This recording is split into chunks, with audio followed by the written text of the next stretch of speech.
It is April 27th, 2020, and Anthony and I are here to give you today the international perspective about what's going on in hospitality and what that means for us here in North America.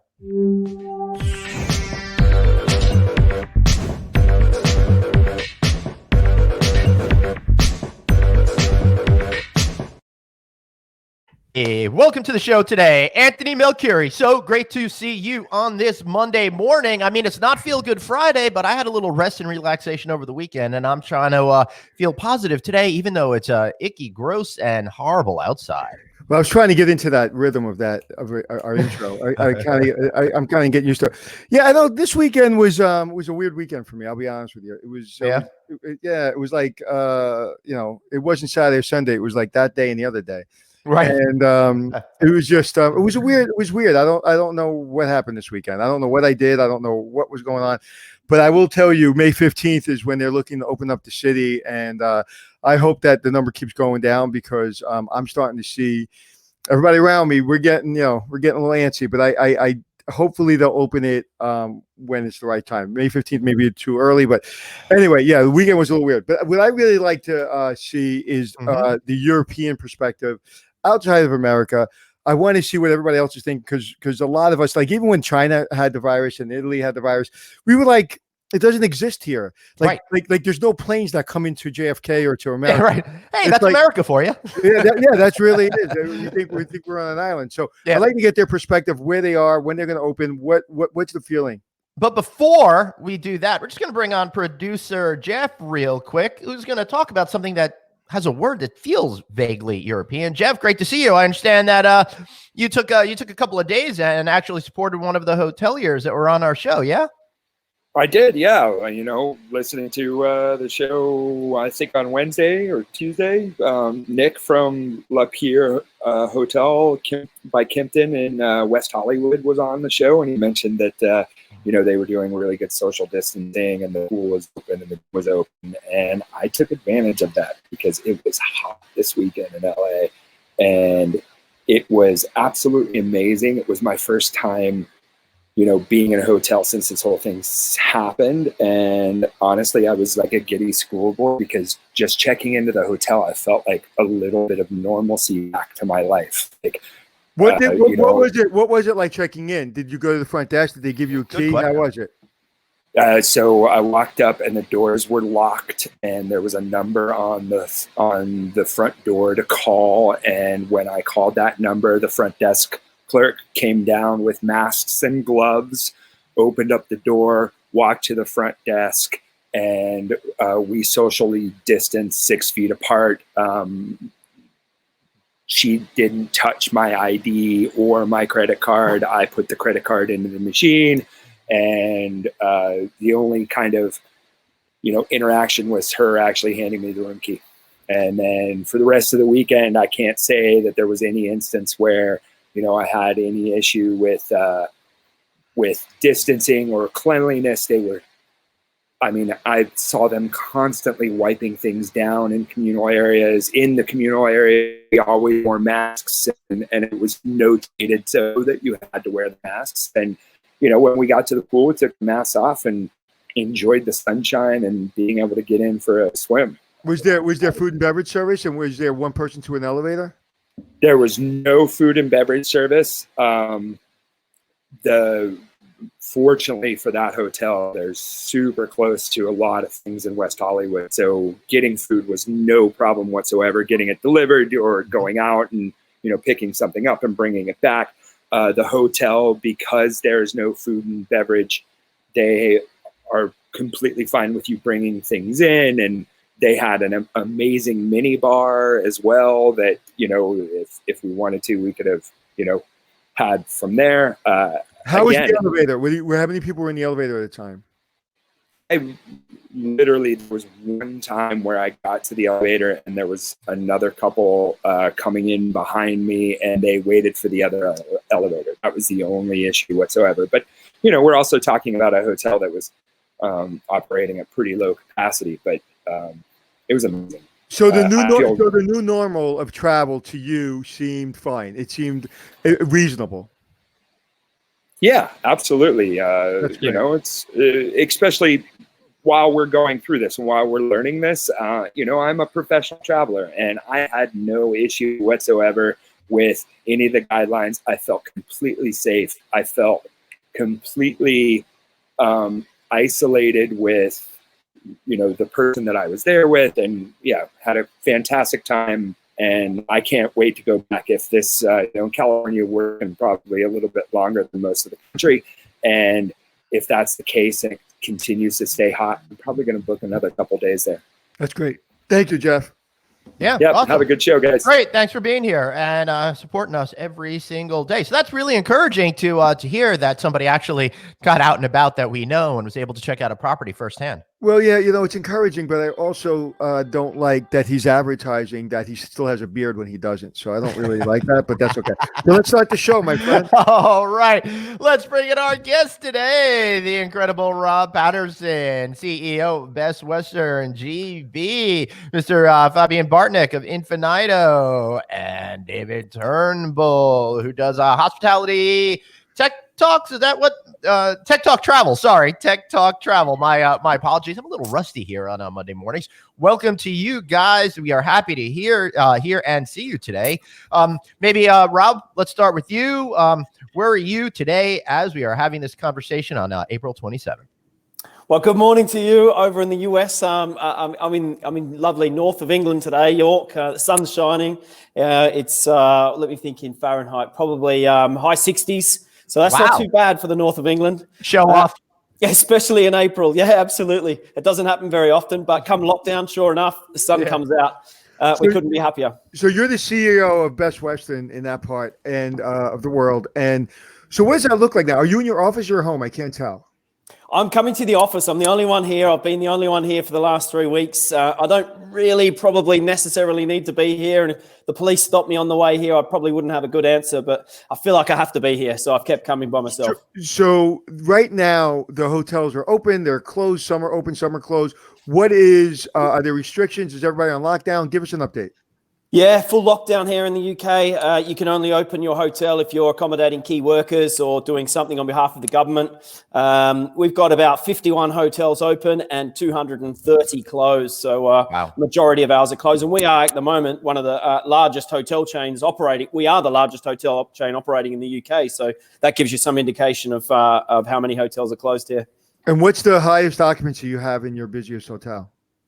Well, most of our hotels that are open exclusively with 100% occupancy because the government have either booked them out for 3 months and taken the full hotel. There's a couple that are open for key workers that are hovering around the 50% mark, but the most of them who are open are exclusive use for either vulnerable or hospital staff, whatever it might be. And those that are closed, what is the government doing to help them?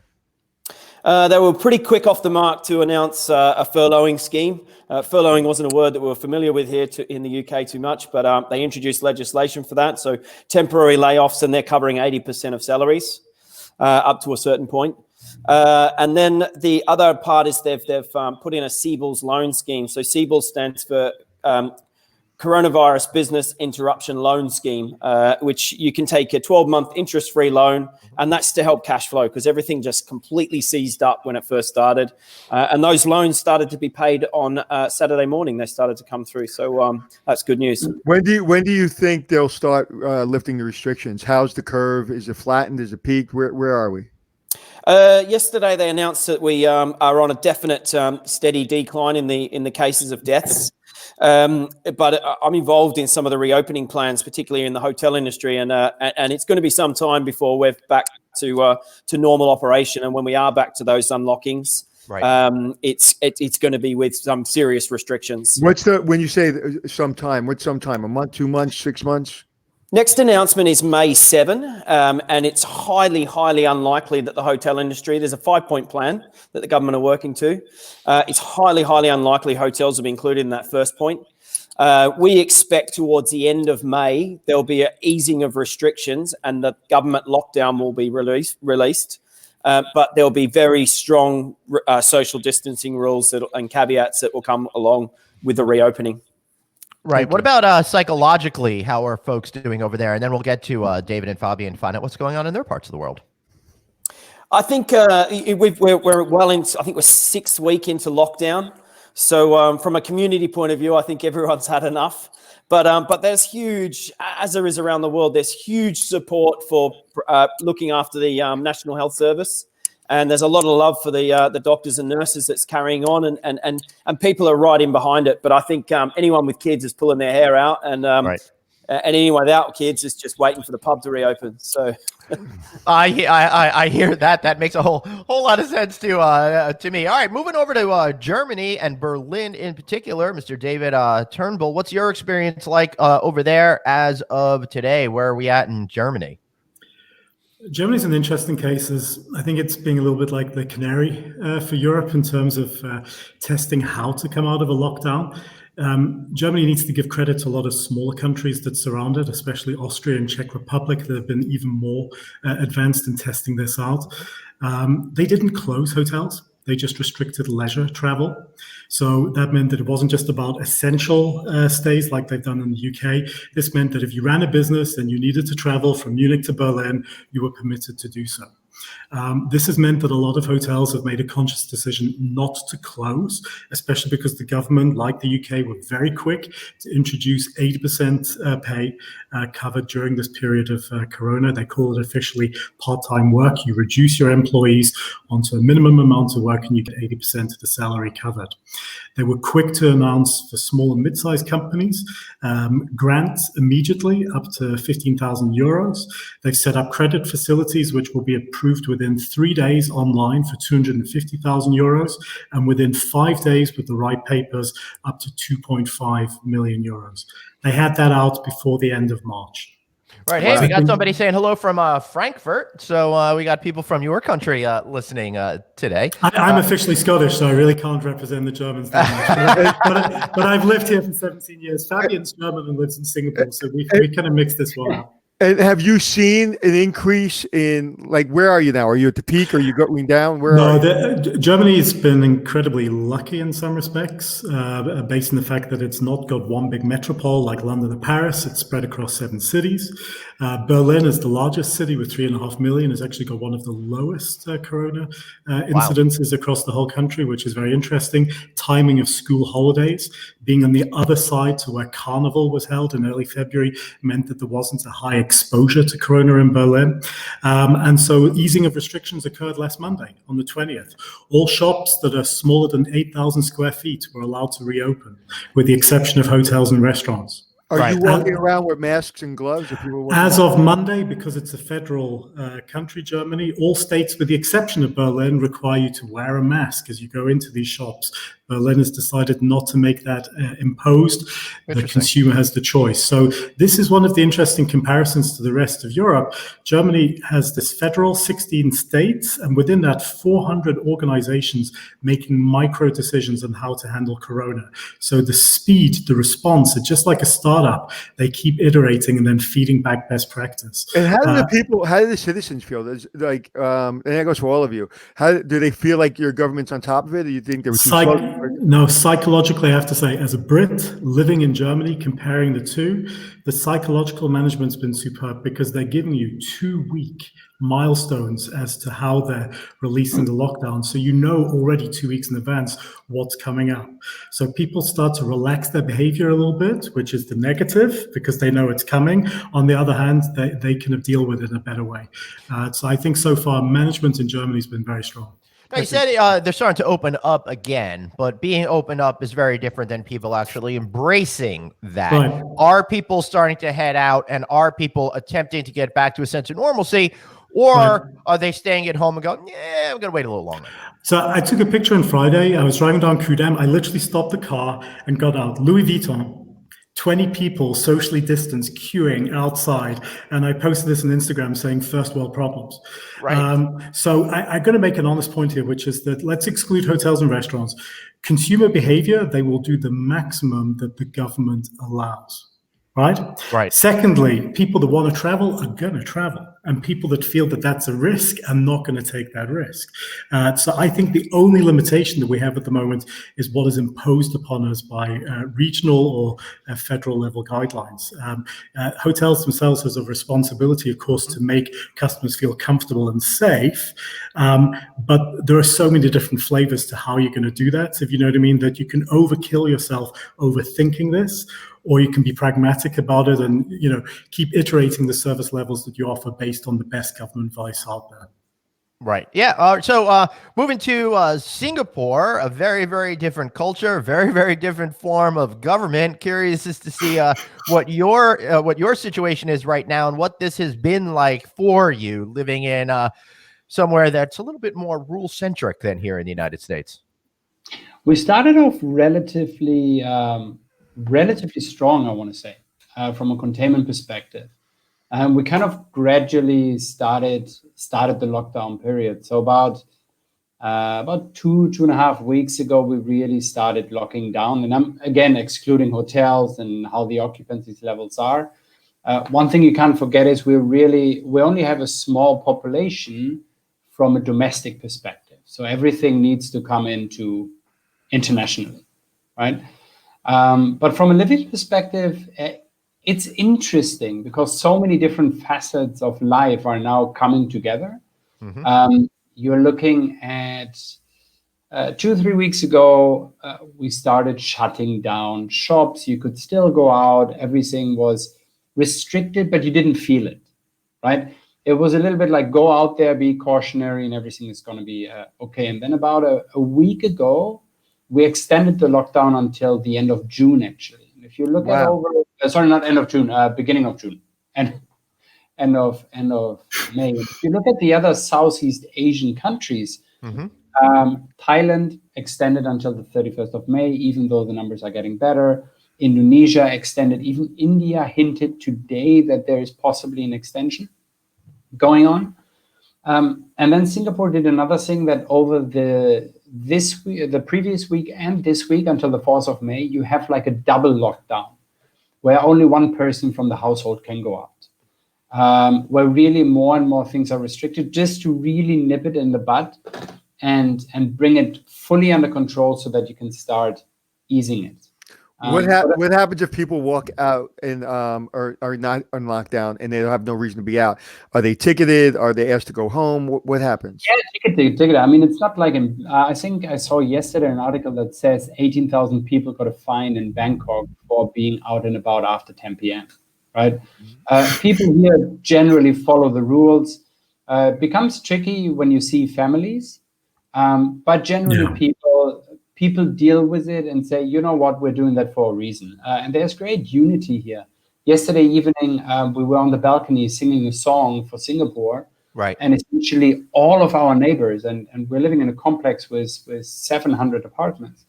You literally had 60-70% of people standing on the balcony with flashlights, clapping for the public services and singing a song together. So it's kind of goosebump material while you're still locked at home, but then you have homeschooling. Here in New York at 7:00, everybody goes out and honks horns or beeps and hits pots and sings and so it's really nice. It feels like a community. And listen, I think whatever part of the world you're in, we have Singapore, we have Germany, and we have England represented, and America. And we're all in this together. I mean, we all look at it as it's a national pride, but it's really international pride, because if you take care of your people and we take care of our people, we can get on planes and see each other again. If you're doing a bad job and we're doing a bad job, no one's ever going to see each other again. We're all going to be talking like this for the rest of our lives. And so from a hotel perspective and business ramping up in the hospitality industry, it's 2020 done and we're just focused on 2021. David, what do you think? Really hard to say. I think corporate travel programs are out the window for 2020. I've been speculating on other groups about what this means in terms of pricing strategy in hotels for the remainder of 2020. If there's no demand, what can you optimize? And we effectively need to rebuild our businesses. I don't think it's ruled out yet. I would expect that, especially here in Europe, that if they permit inter-Europe travel, that we will see some bounce back, those first triggers. We won't see the booking patterns yet, but I think late August, early September, you would expect to see, if you can travel between UK and Germany, for example, from a business perspective, that we will see a small rebound then. Leisure, what we are seeing, and Rob, I think you can probably comment on this just as well, but certain CRS providers that cover the Central European markets saw their biggest booking days in history last week, on the basis that people are now changing their summer plans. I was in Germany going to Greece in summer. I can't travel, therefore I'm going to go on holiday in Germany instead. So you're seeing a lot of hedging, a lot of speculation, and this may all cancel out in the next 4-6 weeks once government regulations are installed in terms of how hotels can operate. But I find that very interesting. It proves that there is, to use this phrase from China, there's pent-up demand for revenge spending and revenge travel. People do want to get out there and do whatever they can. And Rob, maybe you've seen similar data. I don't know yet from the UK. I'd be interested to hear. So I just want to go back to understand. You're saying that they saw the biggest booking in the history of, and now where are you getting that information? I missed that part. That's a provider of CRS technology that caters to the 3 largest chains in Germany, and they had their biggest booking day on record last Thursday. Wow. Well, remember that typical CRS cancellation rates may be 25-30%. One can expect that at the moment, with all the free cancellations, you're probably dealing with a reality of 50-60% cancellation rate in the end, if you know what I mean. But it's more an indicator of consumer behavior, transferring summer plans from outside of the domestic country back internal into domestic, a bit of that hedging strategy as well. And quite frankly, I think that's to be encouraged, and reminds hotels that now is the time to keep front of mind in terms of keeping your customers sort of entertained. And it's not your existing customers, it's new customers, people that have not considered you before. Right. I think it's interesting that you're saying there's going to be a little bit of a shuffling of business there, kind of like what we're thinking about here in the United States. It'll be a lot more drive to business, perhaps at first. People are going to think about staying more locally as they take those first tentative steps out. I do want to talk a little bit more about that, but I keep getting questions about what has your government done, David, and what has your government done, Fabian? I know Rob already shared this to help businesses, to help the hotel industry. What's their version of our CARES Act looking like in your countries, David? Specific to the hotel industry? Correct. It's very little in hotels yet, because I think they're testing it with the retail sector, with that 8,000 square feet rule at the moment. You've seen a lot of plexiglass has to be enforced now at anything that represents a sort of a desk, a reception desk, cash desk, and restrictions on number of people in the building. If your building is bigger than 8,000 square feet, you're allowed to limit it by having 40 people in that space at any time, or you can have unlimited number of people if you're less than 8,000 square feet. But from a financial standpoint, what has the government done? And on top of that, very little from hotels, because they're not yet enabled to do that for leisure. On the restaurant side, they're now reducing the VAT significantly. Here in Germany, down from 19 to 7%. Whew. Right.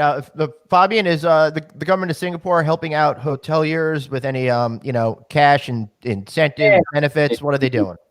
The same from a small business perspective, from a loans perspective. I think Rob said it earlier as well from the UK perspective. The other thing that was interesting, it wasn't probably covered so much in the news internationally when Singapore shut its borders to Malaysia, right? And for Singapore, that's a huge thing. And Singapore is very strict and says you can come in until 11:59, and if you're at the border at midnight, tough luck, you're a minute too late. And so you had this huge influx of people trying to just get into Singapore, and then everybody in Singapore not really wanting to go out. So the government stepped in and literally purchased hotel rooms anywhere and everywhere to make space for workers, so to speak. And then I don't know the commercials that they did then with the companies, but I imagine there was some kind of a split somewhere where the government helped them out. But here for your employees, you are able to literally get up to 75%. So they have staggered measurements in place to say, okay, if you're in the aviation or hospitality industry, you can get up to 75%. But if you are just in a, let's say, software business, for example, and you have nothing to do with hospitality investment, maybe you can only get about 25% back. So they have different staggers in place. And from a cash perspective, there's enough money there to keep Singapore going through the foreseeable future. So let me answer a question in reference to United States and New York.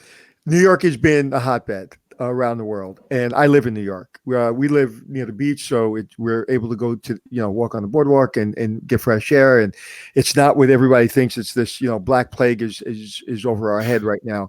It's but New York has been hit really, really hard.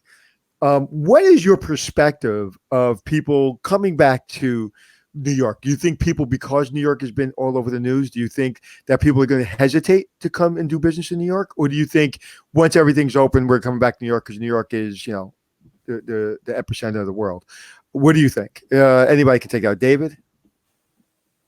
I think it's comparable to how Italy has been hit, because it was the first. It resonates most, if you know what I mean. It's in some respects an emotional thing rather than a logical thing, to kind of think that New York would be riskier to go to than Los Angeles or Chicago or what have you. But I think there needs to be a lot of trust rebuilt, and that's a coordinated effort. It's not the responsibility of one association or one chain or one brand. I find it interesting what Accor have done, because I predicted this myself, and I think, Rob, you've talked about this as well, the need for certification and standards in terms of hygiene. And we shouldn't be trying to outbid each other in terms of doing this. We need to come together in the industry and have a collective standard so that we can communicate these kind of guarantees to customers. If you stay in this room, it's been clean to this standard. It's stuff like that, whether it's New York, whether it's Milan, whether it's London or Berlin, we need this kind of coordinated approach. Right. That's absolutely true. And we're going to be having on Cintas here pretty soon to start talking about some of the things that you could do to help keep your rooms clean. And that sort of stuff will probably lead to the listing of standards that we're talking about here, because we're going to need to have that, something that's universally accepted across borders, I think, in order to get international travel, back going. Right, Anthony? I was just talking to a client that's in Florida, and she purchased a hotel. She actually blamed me for watching my show and saying, I blame you for me being in the hotel business, but she's actually in really good shape. She has an outside corridor hotel. She's right across the street from the beach. She doesn't have carpet. She has her area, her barbecue area is very separate, so you can each have a barbecue. And I was like, you're in really good shape. The only thing that you have to worry about is how are you going to hand out keys, and how are you going to require guests to kind of associate with each other. And we just had our producer on, I don't know if you heard, but Jeff was saying that he just went to LA, where he lives, and he was very comfortable in that hotel, where he's going to actually book another 2 or 3 days, because they did things the right way. They met him at the door. They had gloves on. They had a mask on. They never touched his credit card, never touched his ID. And he never felt, when someone was about to go in the elevator, the other person waited. And I think that that's kind of the way we gently get back into this. And I think, like you said, David, to your point, is it's trust.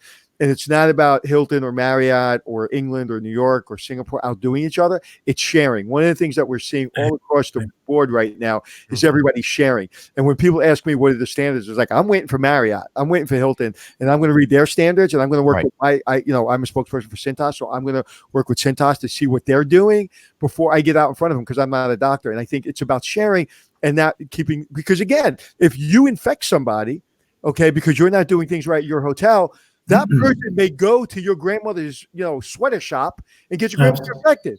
Absolutely. And hygiene becomes the new luxury in this post-corona world, right? What was that? Hygiene becomes the new luxury Good point. Right? And I think this is a very careful phrase, though, as well, because we don't want that to become, sort of how you create your pricing. Right. If you know what I mean, this is beyond that. But also, you need to be pragmatic. Living in Germany for 17 years, what about lying my head on a pillow? How do you prove that not many people have touched that pillow, etc.? Right. Then there gets to a stage where the hotel business is a very complex business, and it's highly, from a financial perspective, it's impossible to kind of run your operation with if you go to such extremes in terms of protecting your customers. There also needs to be a degree of pragmatism. People perhaps need to accept a disclaimer. If you stay in a hotel, you carry a risk.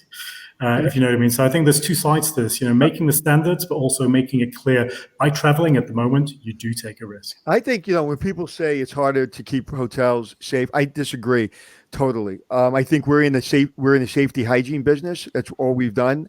I know as a general manager for 30 years, that's all I thought about was safety and security and hygiene. I was meticulous about even how I gave pillows. Like if you wanted extra pillows, I never had somebody come up and hand you extra pillows. It was always in plastic and they always had gloves on. I don't want to put somebody's hands on my pillow where my face is. So I think we intuitively think that. And by the way, David, while you were just finishing your conversation, I sent my marketing people your quote. I'm taking it on as my own. Just so you know, I right here on live. I'm telling you, I'm stealing your quote. It was the best quote I've heard in 6 weeks. So long as you attributed it, I'm fine.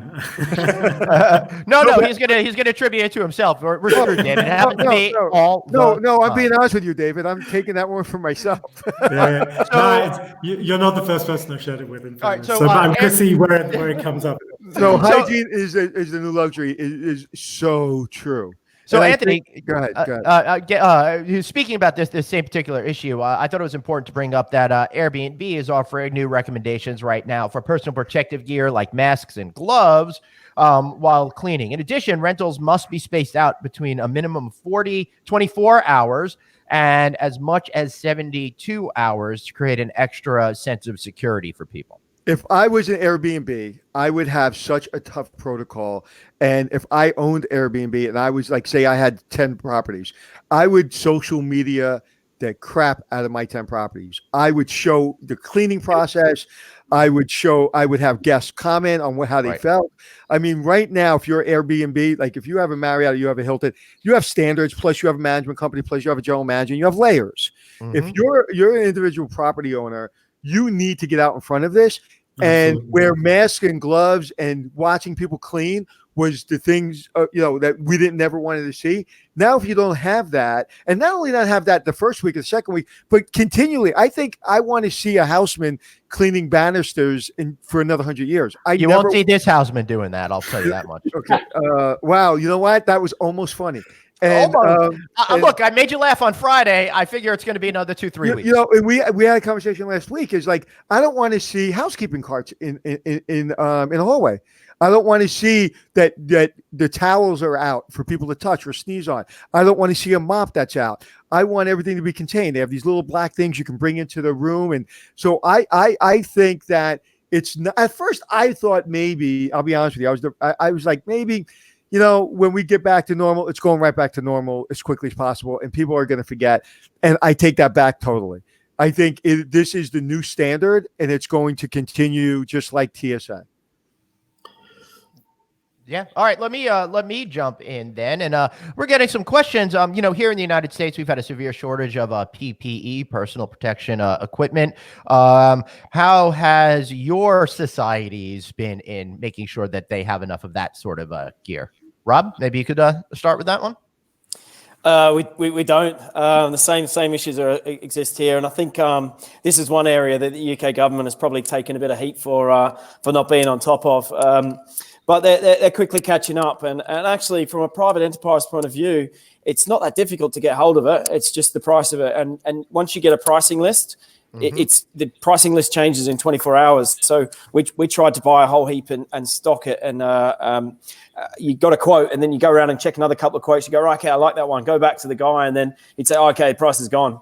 So the prices are going up and up and up. It's available, but it's going up and up and up. And there is a big problem from a government point of view in getting it to the NHS. But privately, we've been able to get it. Excellent. Fabian, what about you over there in Singapore? We got all our own masks. So literally the government gave everybody a mask. And then you can buy the usual ones. There was a little bit of a shortage. It was the same time when the entire world was running out of toilet paper in supermarkets, right? But we got over that, and literally, I mean, my kids have each their 2-3 masks. I have my mask. My wife has my mask. So it's good, and people are wearing it, and I think that's the key part, right? That people are actually wearing it with the intended way of being. I like that. I like that cultural element that you have, because I think people are very much behind these types of things. Did they send it to you in the mail, or did you have to go pick it up somewhere? How did that work? Originally, it was picked up, but then for some locations, they would have a stand. You come in there, you get your temperature checked, you fill out the form, you go through the entire process, which took literally 3 minutes. So it wasn't even for you to go out of the way, and you had community centers anywhere and everywhere. And don't forget, Singapore is like 40 times 20 kilometers or something like that, right? So it's not massive or as big as the US, or I don't even know if it's as big as New York, right? Right. No, it's not. There were strategic locations where you could get, so there was no way of you saying, hey, I couldn't get a mask, right? It was there. You know, the great thing about New York is everybody wants to be here. We have the train system, and the bus system, and we have we have some of the greatest landmarks in the world.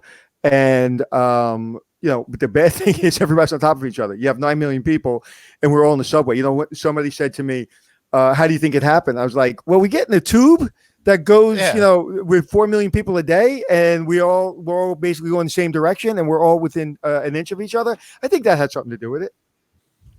Right. Yeah. David, what's your situation in Berlin? It's very interesting. How do you fix the supply problem of face masks, especially when Trump redirects a plane load due for Germany and sends it to the States instead?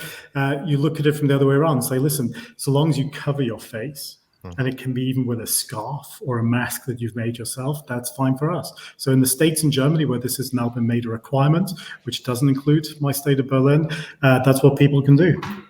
My wife made me my mask. Looks actually quite good, I think. But and so there are some shops that still require this. I have this in my pocket. If I got to put it on, I put it on. So it's a more pragmatic approach, but it fixes the supply issue, at least for just now. Right. Terrific. All right. So we've got another question over here. They're available for $5.99 each, by the way. If anyone wants any, I got a roll of toilet paper for $100. Yeah. All right. So when we're thinking about bringing back visitors, we talked a little bit about that. What do you think the campaign should really be focused on? This person is thinking perhaps it's educational things, what they're doing in each of these places, either amusement parks or major sightseeing locations, that sort of thing, to ensure the health and safety of potential visitors. Or do you think that would be a great idea for particular ad campaigns? So I'm thinking about like the major theme parks here in the United States, and I know you guys have them around the world as well. That's going to be a real trouble spot for tourism. Anyone? I mean, you're all coming up buckets. I was on a call on the weekend with, which was organised by government. They've been amazing in engaging business, and the head of the tourist parks in the UK, and it was an association body. But what they were more concerned about was the social distancing rules and how that's going to practically work in a theme park. So that was their primary concern. When we got onto the campaign side of things, what we all agreed across all industries, whether it was pubs, restaurants, hotels, theme parks, cinemas, is that there needs to be a change in messaging from government, and they respect that as well. So the strong messaging here, which I'm sure it's been in other countries as well, is stay home, save lives, protect the NHS. Those three things are on everything. They're plastered on the daily updates. They're all over the newspaper. They're on billboards, and that messaging's got to really shift. And that's not likely to happen until sort of mid to end of May here in the UK. But the governments are very aware that they have to change their messaging to encourage people to get back out again. Somebody this weekend in Brooklyn put their own messaging on about 1,000 light poles, and they just used a lot of Brooklyn language. I saw that. And you saw that? It kind of scared me. was like, I'm not leaving. Somebody. I know. Funny. Yet you use that same stern language with me all of the time. All right. So the prices of rooms will go up. If yes, by what percent? Let's talk about that. And from my perspective, and gentlemen, you're here to give your perspective, but from my perspective it's supply and demand, right? So we're going to incur costs for cleaning, obviously, but we're also going to have less touch points. We're probably going to have less food and beverage. We're going to have less room service. I think mini bars, Bartek's one of our sponsors, and I think mini bars are going to be a big thing again because people are going to want the food in the room. They're going to want at least the refrigerator in the room. So I think that expenses are going to go up, but in some areas, but they're going to go down in others. Payroll may be one of those expenses that go down. It depends on how you moderate or modify your hotel. And also, again, in our industry more than any other industry, supply and demand.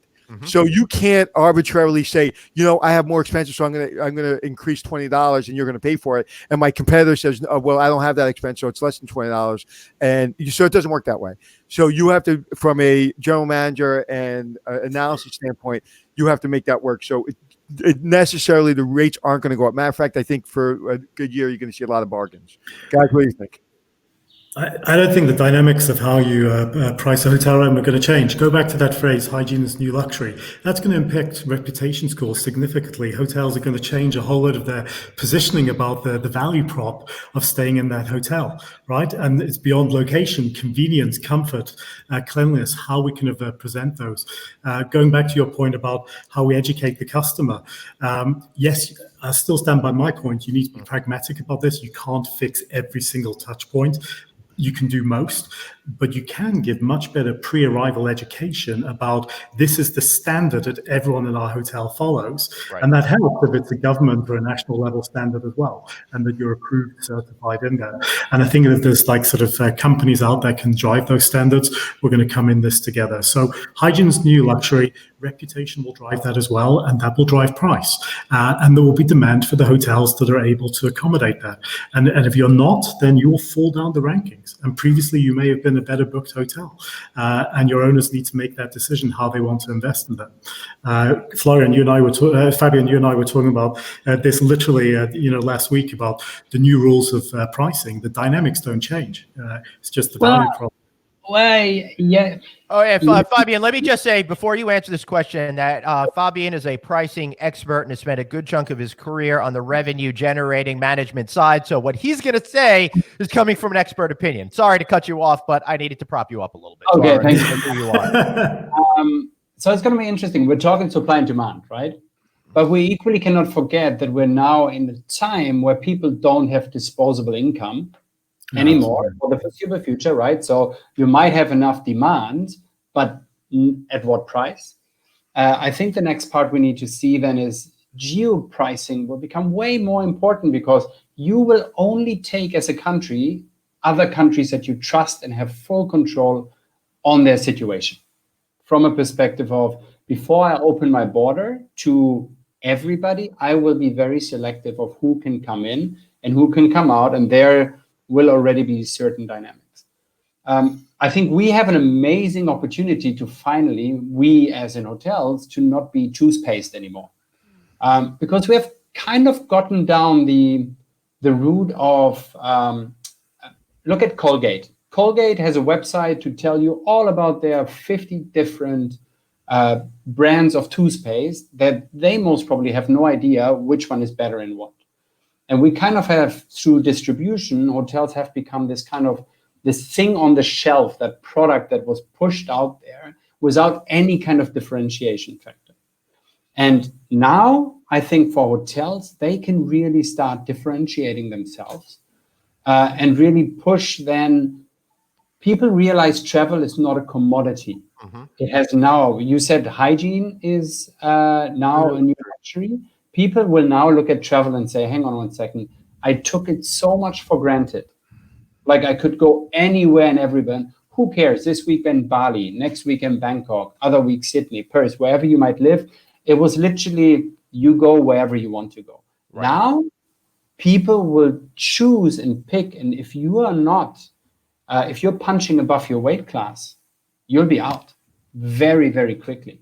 And people will not forget. I think we always say we have very short-term memories, but this kind of stuff sticks. We might not know what the hotel priced 3 months ago, but we do realize when we're coming out of it, if the experience didn't live up to our hard-earned cash, that now $2 are worth, $1 is now worth $2 essentially. And I also think because everybody's on lockdown, at least for a good 6 months, I think your nerve endings are going to be a lot more alert. So I think the people who tend to be a little bit more boisterous and a little bit more sensitive are going to speak up. And I think you have to be really, really careful because those clients are not going to feel afraid. Because at this point, people are going to feel like, what do I have to lose? This isn't a kid's game. Like I'm going to go and I want to be safe, and I want you to price it appropriately and understand all the economics around that. And I think I love the saying, don't punch above your weight class, because I think that's perfect. I think that is exactly right. And something else that's exactly right is Stephen Rubin is saying Fabian is the, in all caps, revenue management global guru. All caps, exclamation point. So listen to what he's saying. He knows what he's talking about. So Rob, coming back to you then, sir, when you're thinking about the supply and demand and all of that kind of stuff for your hotels, once they aren't being being filled up by government workers, where do you think the consumer is going to be on the pricing strategy? Will they be willing to pay what they were before? Will they be willing to pay more? Or is there going to be way too much product out there, and it's going to kind of tip the equation in the consumer's favor? Yeah, I mean, I have to agree. We're a supply and demand industry, and any kind of attempt to say, well, let's just keep our rates up there is, I don't think that's practical or realistic. Just to say that let's just hold our rates and the industry's all going to keep their rates the same. It's just not going to happen. But there'll be segments within that I think will behave very differently. I think the local leisure segment, a domestic leisure segment, everyone's spoken about it. I absolutely believe that there is pent-up demand in that segment, and they will pay exactly what we would have, if we did a summer campaign last year, which we'll do some kind of relaunch campaign this year. I can't see our pricing having to be so much lower than what it was last year. I think we can be fairly confident in that segment. Sorry, I don't know what happened there, but suddenly it was just me on the screen. Coming to the meetings and the business segments, yeah, that's going to be totally different. So I think you've got to take an approach to this, looking at different segments. In terms of how long this is going to last, I'll probably take a bit of a different view on this one, because the social distancing sort of really will be around until such time as a vaccine. Now, we don't know when that's going to happen, but the minute you start going to a football match and there's 50, 60,000 people in the stadium, or you see that on TV, I think everything's going to go back pretty quickly to how we were before. And the whole hygiene thing will disappear. I cut my own hair on the weekend and I've got a home gym, but the minute the gym opens up, I'm going back to the gym. I'm going back to the hairdresser. So I'm a little bit skeptical about how long this hygiene thing will last. I think it'll only last for the duration until there's a vaccine. Yeah, I agree. My point being that it will be controlled by the government rather than by consumer behavior. I had a conversation the other day. I was saying that I think that there will be between 3, 4, and 5-star massive competition now, right? People care, and that's, I think, the 2020 problem and opportunity is that people will be way more selective in where they stay. The motivators for that will be different to typical booking behavior. It's a great opportunity if you're a 3-star hotel to kind of price above your weight and compete with customers, because travel budgets are decimated. Corporate travel managers will tell their business travelers, if you have to travel, get the best possible deal. Travel for the shortest period of time and make it as convenient as possible. So now you probably won't take that cab ride across town. You'll stay right next to where you're going to be.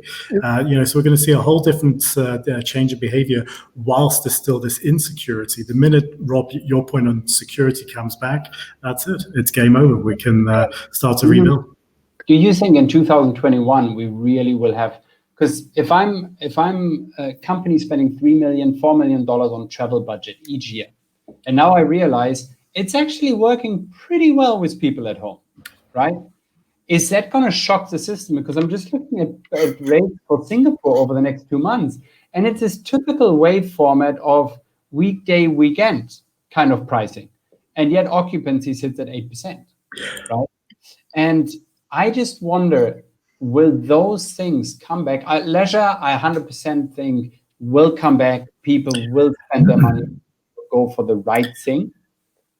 But I managed a Park Lane hotel in London straight after 9/11, and within 4 weeks, corporate travel manager of a big New York bank called me and said, David, for 2002, we had 20 five-star hotels in the program. We now have 5.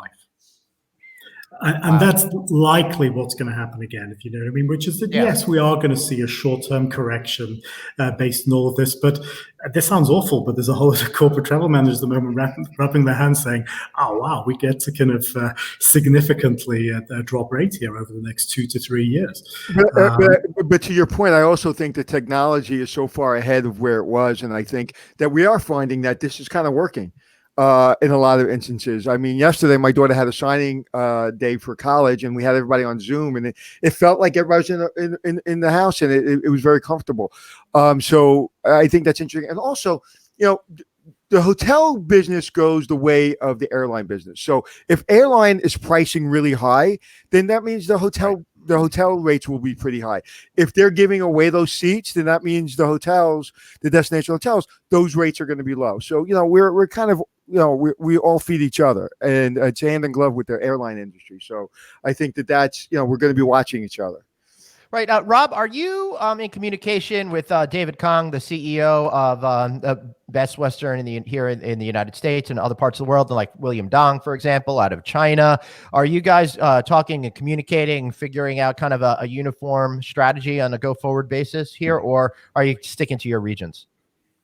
There are certain things that inevitably we have to collaborate on. So there are certain topics, particularly around distribution, strategy about what we're going to do coming out of distribution, because we take a global approach to that. We're certainly sharing all best practice and things like that. But I would say primarily each region is, because the legislation is so different from government to government, it's very locally driven. But there are some collaborations at an international level.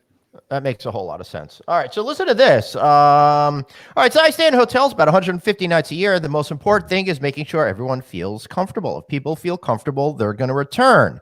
I think all of this makes sense. I think the key to make the public see your brand is perhaps the most sanitary and clean. I think that's really going along with the spirit of the conversation that we've been having today. So that's going to be paramount in the future, especially before what Rob says, when we get and hit that full reset and everybody gets back to normal. So short-term strategy, and then thinking again in the long term. Anthony, I know you got to say something there.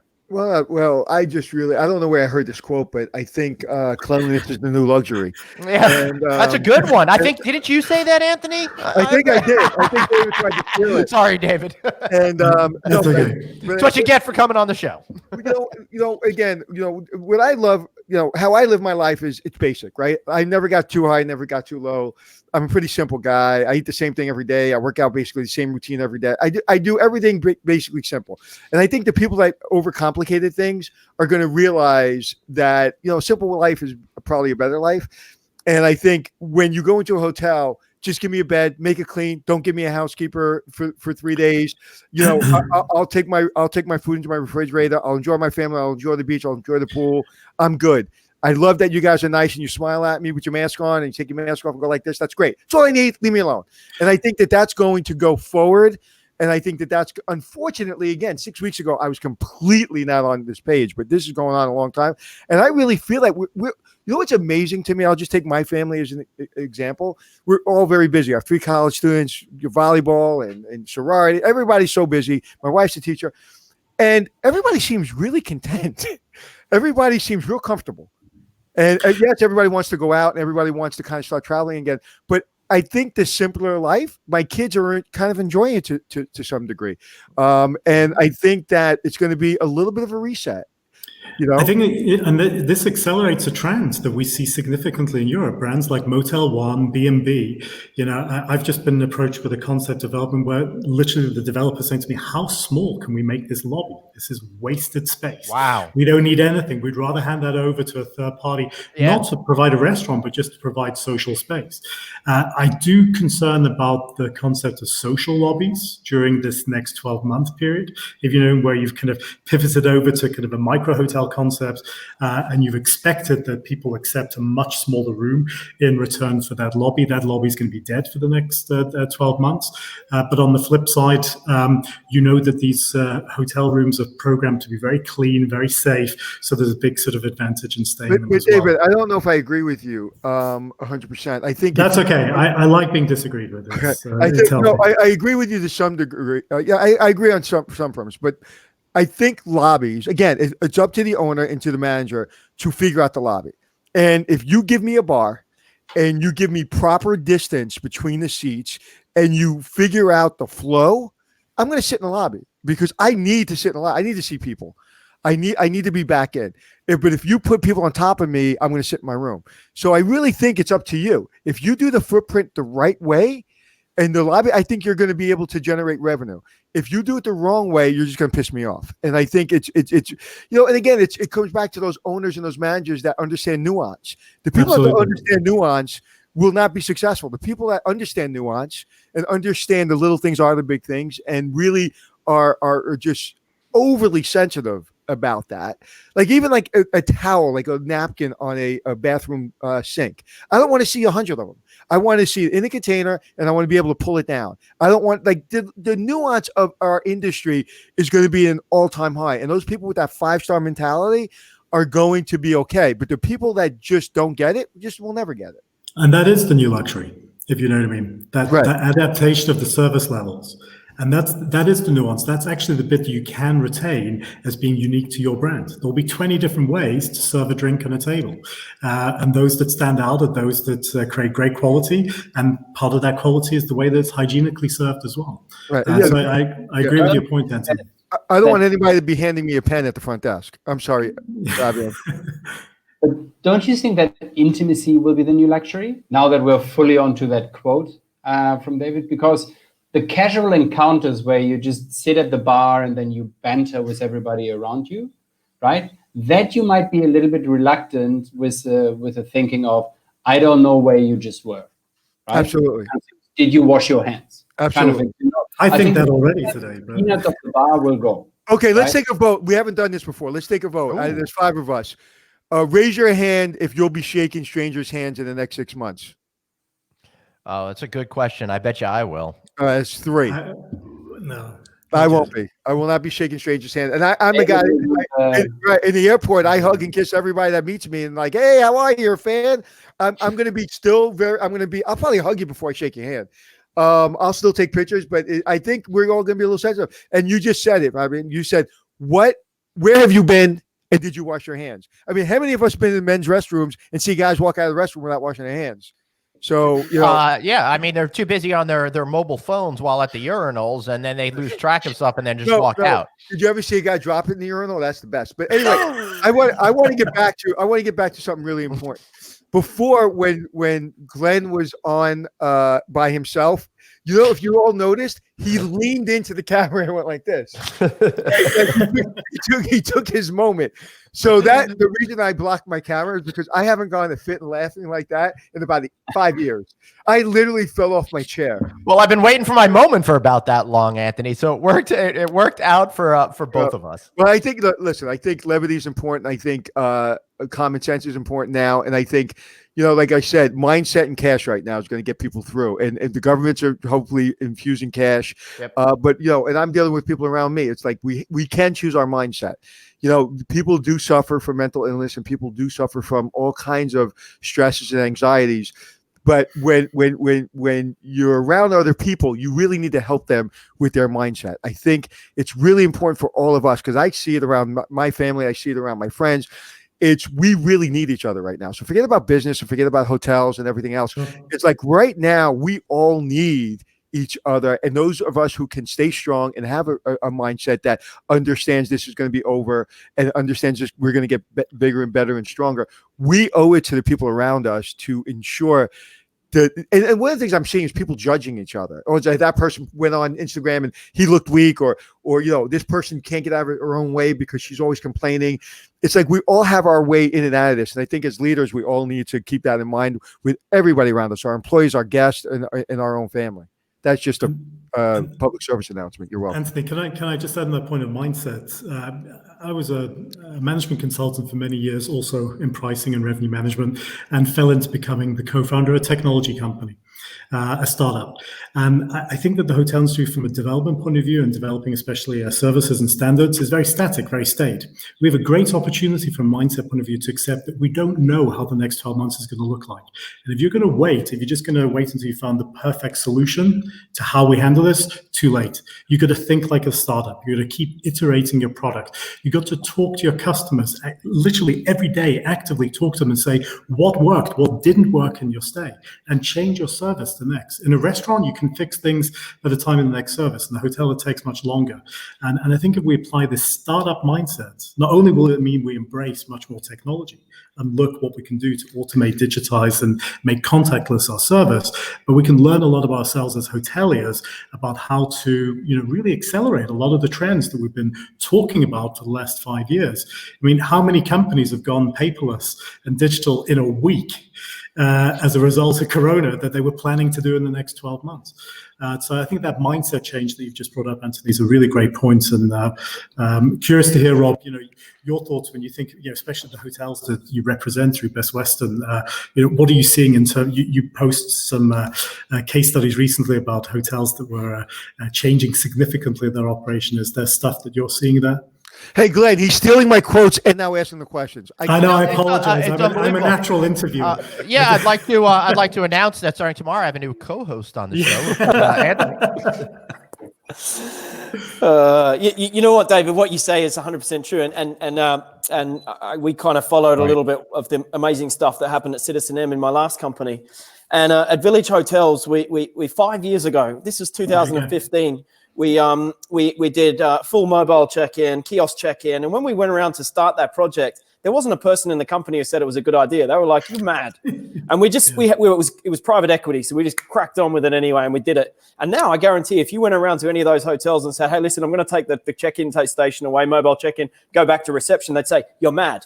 It's all mindset, and absolutely, there's an opportunity in this moment right now to accelerate some of those technology projects that have just sat there and kicked the can down the road for way too long. And that's definitely something that we're looking at, is to say, let's use this as an opportunity to revamp our tech stacks, because we think the appetite amongst owners will be there to do something like this. Look at mobile check-in. People were waiting and saying in 6 months, 8 months, 12 months, 3 years. Mobile check-in is it now. You have to have mobile check-in now. And I want to select my room. I want to select not smoking. I want to be my own front desk clerk. And if you're not at mobile check-in in 12 months, you're dead. If you're a brand, in my opinion. Yeah. But it's tricky. I mean, I went to a hotel in New York. Right. Okay, that's about a year ago, and I got my email saying, "Do you want to do mobile check-in?" And I was like, "Oh, fantastic!" And then I got the email, "Yeah, please come to the front desk then to pick up your key." And I was like, "That's pointless. Like, why are you letting me do things and not the other?" I think that the problem with the check-in will be the waiting, the lines, the queues. That will be the problem in the big boxes. That you have a lot of those in New York. That think about Vegas. Would be queuing up, and now if you want to do a meter in between, you kind of end up in Jersey. And that's a good point, Glenn. I want to bring that up because I was thinking about before and I forgot. Vegas. The mayor of Vegas went on one of these shows, and I think did a disservice to Vegas. And I don't want to be political, but whether she's the mayor or she's just a citizen or whatever she is, she did a disservice, because one of the things she said was, we need to get back to work. We need conventions. We need this. Well, how are you going to make sure the standards? Well, that's not my problem. She could have easily said, we're going to work in conjunction with the hoteliers. We're going to work in conjunction with the convention center, and we're going to ensure that we have safety for everybody coming in. So right now, and everybody knows me, knows I love Vegas. Right now, I don't feel comfortable with what she said. Now, I feel comfortable with my friends over at MGM and all the other brands, because I know these people are just the best in the business. So I am going to feel comfortable going back to Vegas. But I think to what we were talking about before, I think the government and the business community have to be on the same page, because she really did a disservice to Vegas. Everybody saw it, I guess, right? Yeah, for sure. I do want to put out there, though, for those folks that are listening, that Las Vegas is not really Las Vegas. It's Clark County, so places like MGM and places like Wynn are not under the jurisdiction of the Las Vegas mayor. Just get out there. So she may have been a little cuckoo for Cocoa Puffs, but she's definitely sending the wrong message. But she's not the one actually making some of those. But you know what? Everybody thinks Marriott owns all that. That's my right. I know. That's why I'm so clarifying for people, right, because people are going to assume all over the world, and I'm sure these guys all thought so too. Anyway, what's your reactions, gentlemen? I mean, the big issue, of course, from a CapEx perspective is getting all of these owners to commit to door lock programs, etc. We're doing mass purchasing of masks, etc. We need to think bigger than that, right? This is probably where a lot of these small business owners need the biggest support. I work very closely with a company that has got the secret sauce that sits on top of a door lock to let guests in. But, their point is, unless the owner commits to refitting those 200-300 doors with digital door locks, their software is not in play. So I think stuff like that needs to be coordinated a lot better as well. Do you know, David, when we did this project at Village, and I don't mind sharing the numbers, we spent $6 million because we had to update our infrastructure, our IT infrastructure. We had to change every single door and door lock. We were starting from scratch. It was a big project across 30 hotels. And every year we were paying back about $2.5 million in EBITDA. So in terms of an investment, it is far stronger than any bricks and mortar investment the company had ever made in its life. The ROI is there, and the technology exists, has done for many, many years. Yeah. I think you're right. We just have to structure it in a way that independents or smaller, a lot of the franchise owners are able to access it and understand it. I think that's the good news for the big brands, right? You can't forget that if you are in an international destination, right, you don't want to relearn all the tricks going to a different country, right? At the moment, it's relatively simple. You go to a door, you see the door, and you kind of go like, I figure my way in, right? But if every country now has different legislations, different kind of ways of how you have to do things, here you have to stand a meter. Maybe in the other state, you have to stand 2 meters apart. You can't walk on the left. You can only walk on the right. It's far bigger of what needs to happen is that we could do that on a let's even call a state level, a local level, because people will then just get frustrated. Yeah, I mean, in China it already exists, right? Alibaba with Taobao means that I can check into my room, I can pay for it all from my Alibaba account. One could argue and say we're just going to see a huge acceleration in these platforms. That's the negative impact for the industry if we allow too much external influence on how consumers access it. But it's no different to what it means today for me to check into an airline. I use my Apple Wallet and I get onto the plane. What are we seeing what are we seeing in China? What are you seeing with pricing and hotels and travel? Is corporate travel starting again? What are you seeing? China at the moment is still talking about the revenge travel and occupancies coming back to the 30%, right? 30%. 30% dipping into there. I think it's, again, China is a big country, right? It's like asking what's the average occupancy in the US, right? Right, and we always say that it's hard to really figure it out. It's just good to have an overall number. And I looked at our portfolio of 250 hotels in Australia, for example. Right. We have some that are running 100% for May, and we have others who are 0. We have others who are closed, and then some pinging in between, right?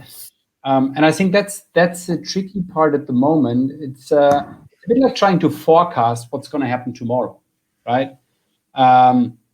It changes so fast that Australia is coming really well out of it. All the cases are going down. They might want to relax some of the restrictions or even have so by the different states. But what if there is a flare up again in about 3 weeks' time and the entire country has to shut down again? I think at the moment, I always try to compare it to dating. It's like you really want to go out with this girl, but she kind of lets you hang there. To say maybe not, we're going to the prom together. Maybe let me see if something better comes around the corner. That uncertainty will really more psychologically hurt hotels than anything else. In New York, what we're seeing every day is the mayor gets on, or the governor gets on at 12 o'clock, and he basically goes through the numbers with everyone. And I don't care which side of the aisle you're on politically, but like he's explaining. And even though it's frustrating because everybody wants to get going, he's explaining, and he's letting you try to make you understand these complicated numbers of why this number means we can't open right now. And if it goes for 14 more days, maybe we can open May 15th. Maybe we'll open June 1st. So he's really trying to explain. So I give him a lot of props for trying to explain it.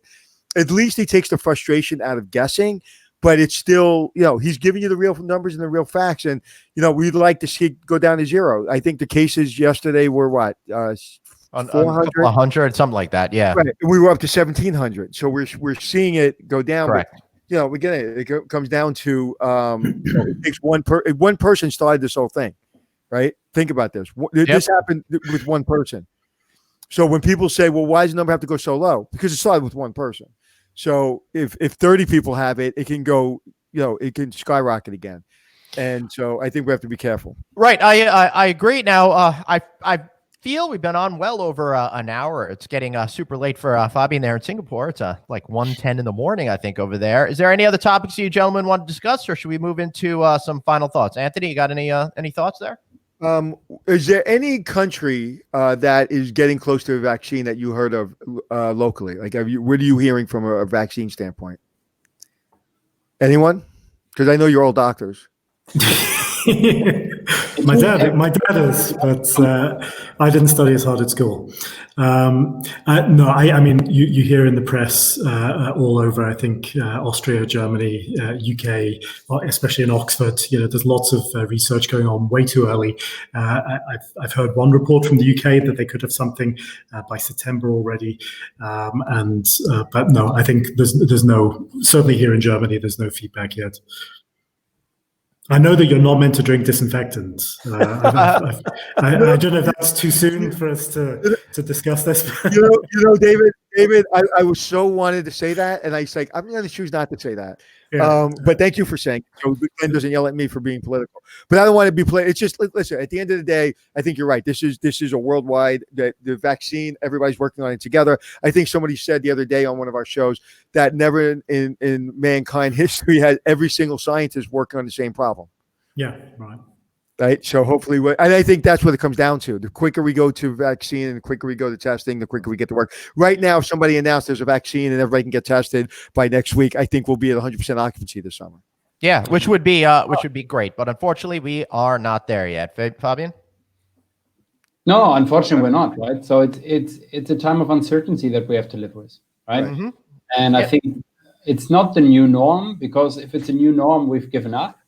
It's a transition period. Right, to something that I have no idea if my daughter will be homeschooled in 3 years' time still, right?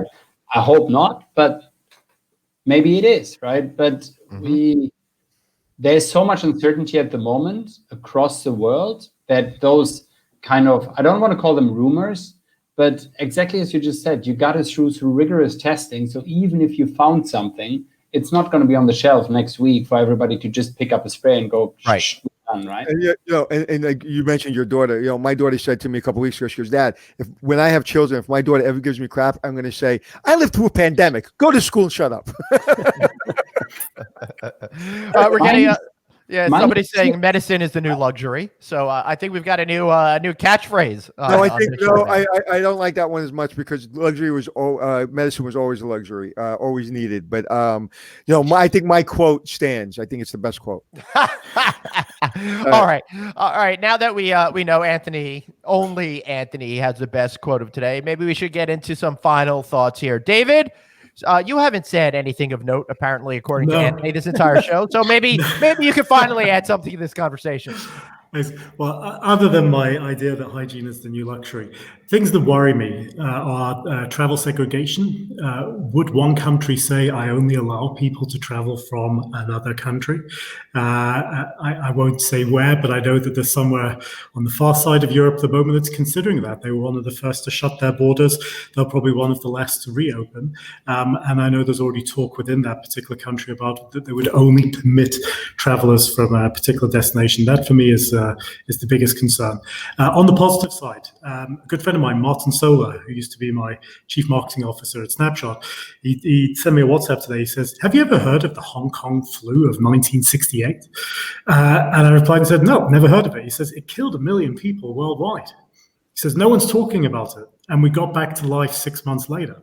And so I found this quite an interesting sort of observation that, we've gone through other pandemics before, and human behavior and natural demand does tend to restore itself quite quickly. I think media and the impact of that is probably the biggest damage. The fact that I don't know how many millions of people are now on unemployment checks in the States.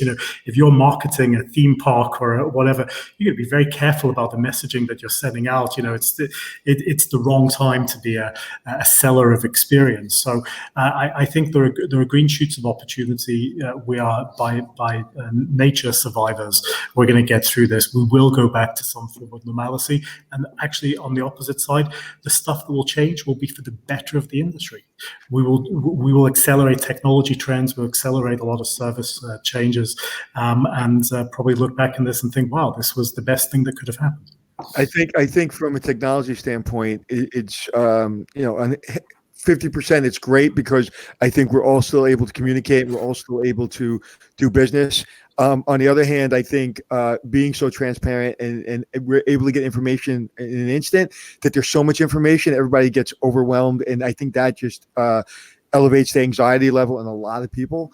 So I think if this was in 1968, I don't think people's anxiety will be as great. Correct. Yeah. You wouldn't know what's going on. You wouldn't know what. Like, I wouldn't know what was going on in England. I wouldn't know what was going on in Singapore. I would have no idea. And, exactly. And if we did, I'd have to get you at a news station.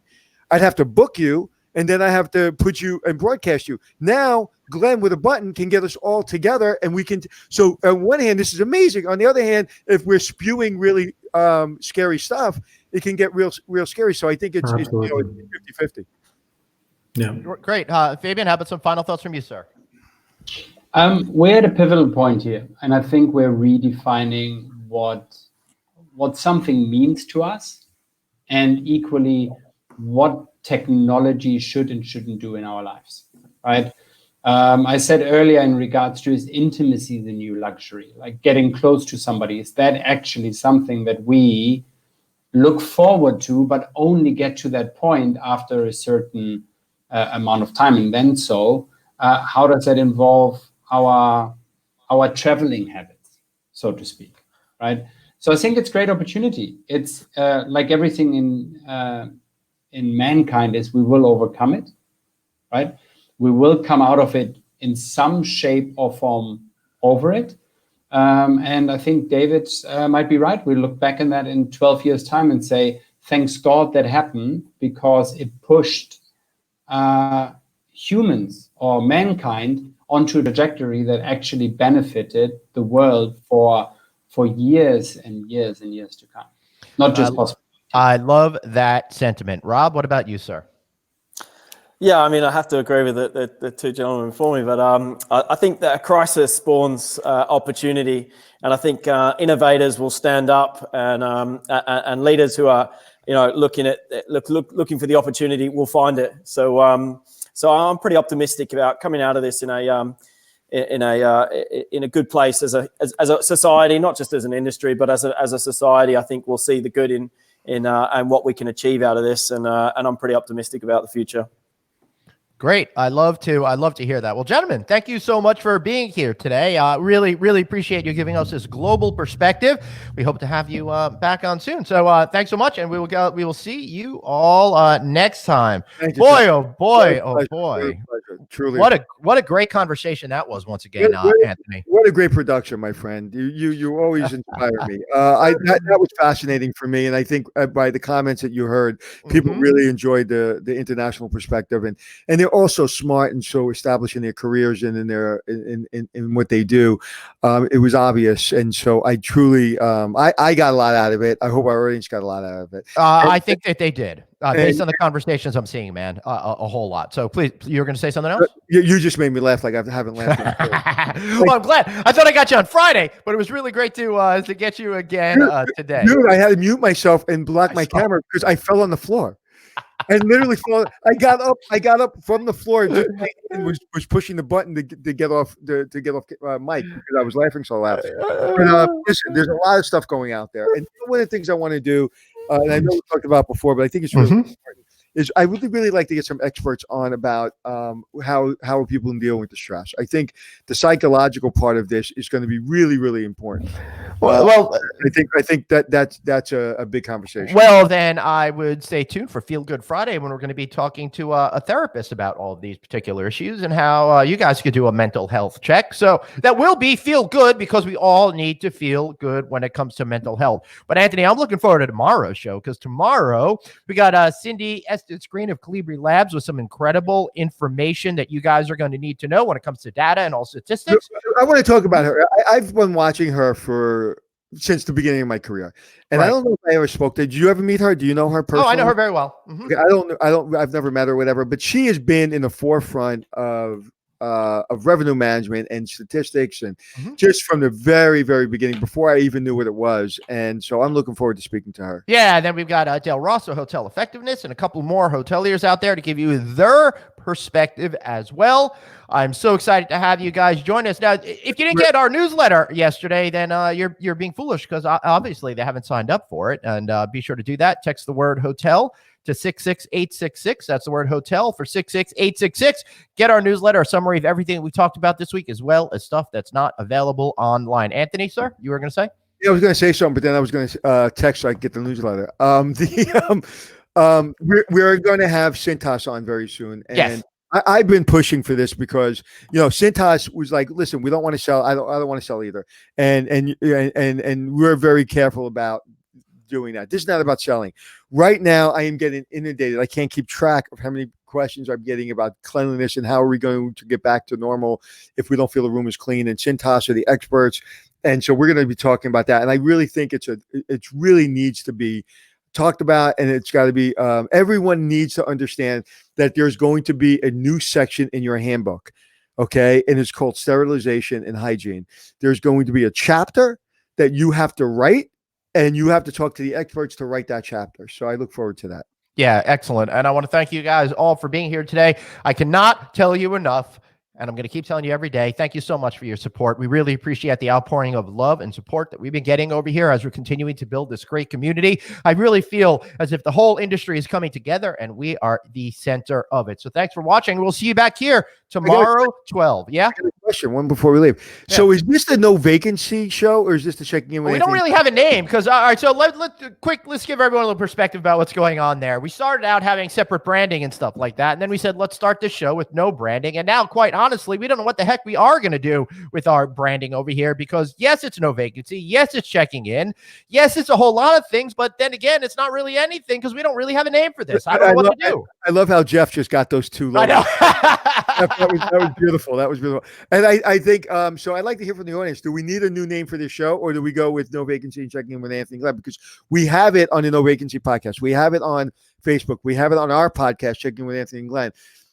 Do we come up with a new name, or do we keep the two? I mean, you've worked really, really hard for the No Vacancy. So I don't want to give it up, because it's like, you can't give up your brand. Right. So I don't know.